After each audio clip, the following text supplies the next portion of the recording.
지금 이 영상을 시청하시는 여러분들 중에 본인의 가족관계 증명서를 발급받아 보신 적이 얼마나 있을까 궁금합니다. 사실 일상생활을 하면서 이 서류를 열어볼 일은 별로 없습니다. 그래서 제게 사건을 맡기시는 분들 상당수가 가족관계 증명서가 잘못되었다는 점을 오랜 기간 모르고 사셨더라고요. 가족관계 증명서는 예전에 있었던 호적이랑 거의 같은 역할을 한다고 보시면 됩니다. 이 가족관계 등록제도는 누가 누구의 부모이고 배우자이고 자녀인지 등의 가족관계를 대외적으로 공시하고 공증하는 역할을 합니다. 그리고 이 가족관계 증명서에 있는 내용을 기준으로 상속이나 부양 의무와 같은 신분법상의 권리 의무 관계를 결정합니다. 이 점이 중요합니다. 이것이 무슨 뜻인가 하면 만약 내 가족관계 증명서에 모친으로 나와 있는 분이 실제로는 돌아가신 아버님의 전부인 또는 이모로 되어 있다면 법률적으로 내 친모는 나와는 남입니다.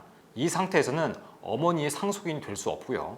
어머니의 수술에 동의할 수 있는 보호자도 될 수 없습니다. 반대로 어머니의 가족관계 등록부에 어머니의 친자가 아닌 사람이 자식으로 되어 있으면 어머니가 돌아가신 후에 그 사람과 재산을 같이 상속받아야 할 수도 있습니다. 이렇게 실제 가족관계와 가족관계 증명서에 있는 내용이 맞지 않는 경우가 상당히 많이 있습니다. 그런데 당사자들의 합의만으로는 가족관계 등록부의 내용을 고칠 수 없고요. 이를 바로잡기 위해서는 반드시 법원에 소송을 시작해서 판결을 받아야 합니다. 이 가족관계 증명서의 내용이 변하면 신분관계에 중대한 변화가 생기므로 반드시 소송의 형태로 법원의 확인을 받도록 한 것이죠. 그리고 이 소송의 이름이 친생자 관계 존부 확인의 소입니다. 소송 제목이 아주 깁니다. 이 이름은 친생자 관계 부존재 확인 소송과 존재 확인 소송을 함께 포함합니다. 예를 들어 보겠습니다. 아버님이 2번 결혼하셨는데 첫 번째 부인과 이혼이 되지 않은 상태에서 어머니와 결혼식을 하셨습니다.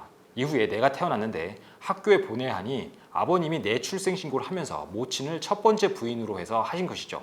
놀랍게도 이런 경우가 꽤 있습니다. 이런 경우 법원이 판결문 형태로 가족관계 등록부에 모친으로 나와 있는 아버지의 첫 번째 부인과 나 사이의 친생자 관계 부존재 확인을, 그리고 진짜 어머니와 나 사이의 친생자 관계 존재 확인을 받으면 가족관계 증명서를 제대로 고칠 수 있습니다.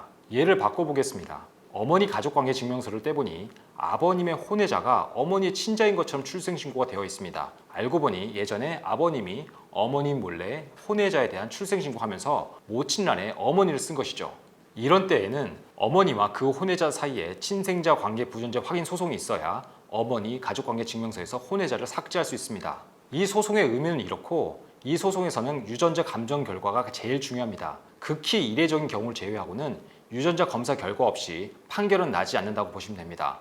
보통은 머리카락 여러 가닥 채취해서 검사합니다. 간혹 돌아가신 분의 칫솔이나 빗이 남아있는데 이것으로 유전자 검사를 할 수 있느냐고 문의를 하십니다만, 이 검사 결과는 법원에 제출해도 증거로 인정해주지 않습니다. 그리고 당사자 중에 사망한 사람이 있을 때는 소송을 할 수 있는 기간에 제한이 생기고, 이 소송을 할 수 있는 사람의 법률상 제한이 있으므로 이 부분은 반드시 법률가와 상담을 미리 받아보시는 것이 좋습니다. 오늘은 친생자 소송으로 가족관계 등록부 또는 호적을 정리하는 방법을 알아봤습니다. 오늘 영상 좋으셨다면 구독, 좋아요, 알림 설정 꾹꾹 눌러주세요. 오변의 법률 포커스, 여러분이 궁금해하는 법률 이슈와 확실한 정보로 돌아오겠습니다. 감사합니다.